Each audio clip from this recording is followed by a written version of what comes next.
The general debate of the United Nations is currently underway, and it was opened with a frank assessment of the state of the world by the Secretary General, who warned member states that the world was becoming unhinged with geopolitical tensions rising and global challenges mounting. Antonio Guterres argued that a multipolar world needed strong and effective multilateral institutions. SABC News International editor Sophie Mokoena joins us live now. Sophie, thank you so much for your time. We understand that President Cyril Ramaphosa met with the Ukrainian President Volodymyr Zelenskyy on the sidelines of the UN General Assembly.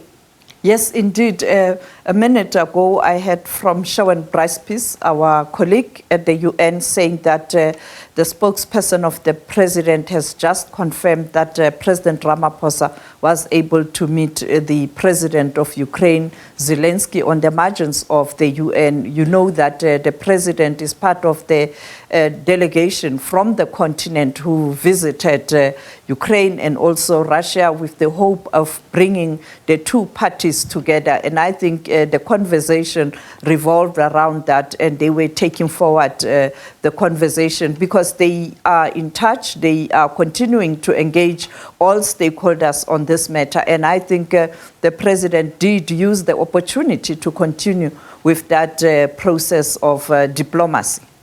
And looking at, what also has taken place there at the UN General Assembly is that we saw, of course, this moment being supposedly, according to some, an opportunity for the United Nations Secretary General to send a clear message to, the world leaders gathered there in relation to what he has been talking about, especially when it comes to how fragmented the world has become. Did he rise to the occasion?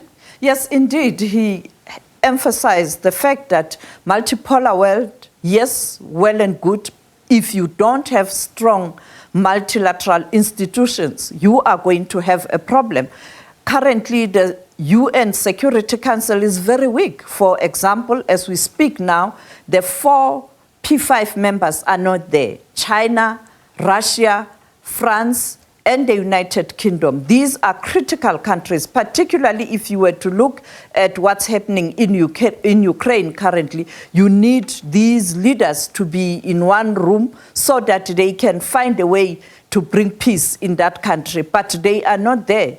But let's take a listen at what he had to say in relation to issues that are related to conflict and war.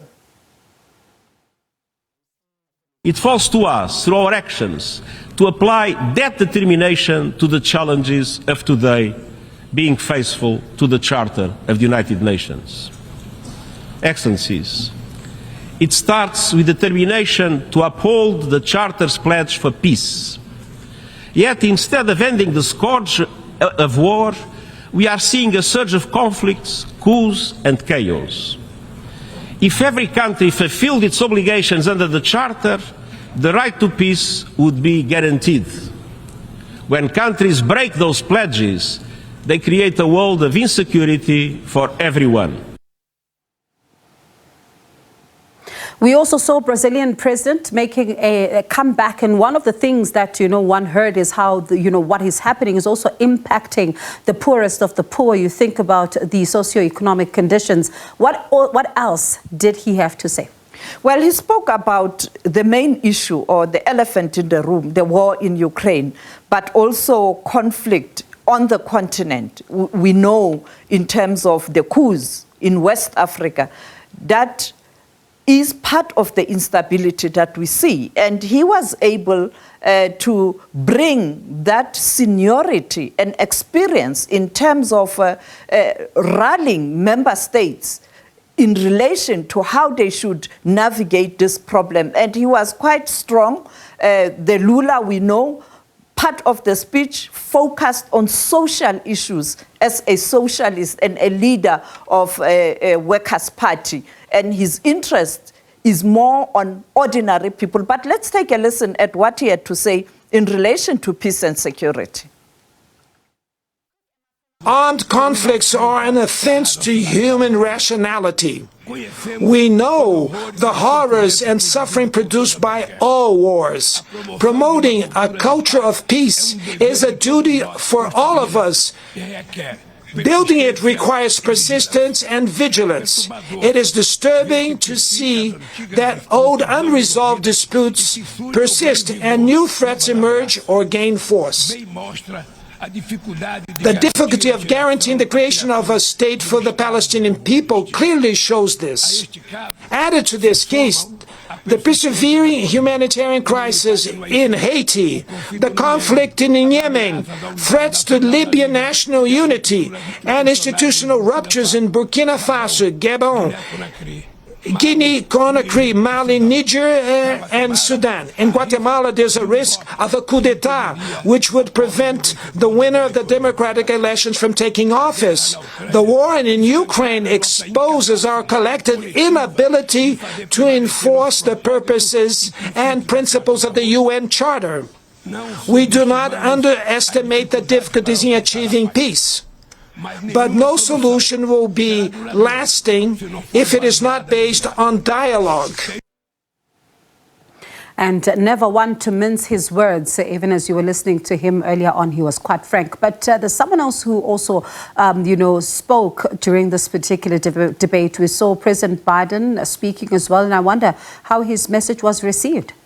Well, he didn't receive that strong support and applause while he was talking. I mean, the person who really was able to capture the audience was Lula. But when he spoke about Ukraine, you know that there are countries that are supporting Ukraine. He did get an applause. But he also spoke about mainly the social issues and the role of leadership at this challenging time when people are hungry, when people don't have jobs, and also the threat around the world peace. But of course, he did take that opportunity to ensure that he does pledge support to the Ukrainian President Zelenskyy, who was there in the audience. Let's take a listen at what Joe Biden had to say in relation to Ukraine.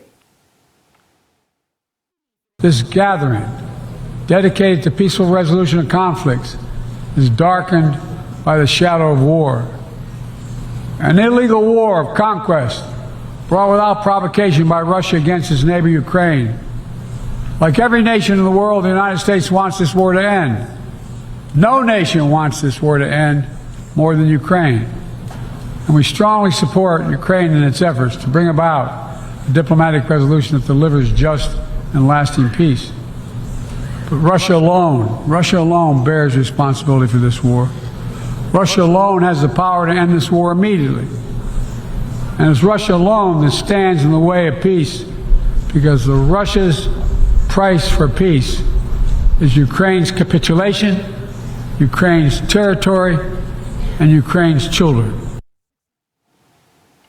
I think later on we are going to hear from the President of the Republic, and I think he's going to continue with that line of march in terms of peace and security, social issues, but I think he is also going to touch on the African mission to Ukraine and Russia, giving a report back to the entire assembly based on what Africa has done, and also try perhaps and demonstrate the foreign policy of South Africa anchored around peace and stability. And it will be a speaker, and thereafter it will be Zelenskyy. So the president, as we speak, he is occupying a very strategic spot. It's prime time in South Africa in terms of news. It's afternoon in the United States. It's a rush in terms of news, and being there near Ukraine also, it looks like South Africa is beginning to recapture the ground that was lost in terms of us being inward looking. We are beginning to cement our position at the global stage, as you can see. Even, the speaking time and allocation in terms of slots, they speak a lot of issues in terms of the body language of diplomacy. And it's going to be interesting to also hear what's being said, and as we analyze even, what will be said. But we will bring you that address live here on SABC News, so do stay tuned. That is Sophie Mokoena, SABC News International Editor.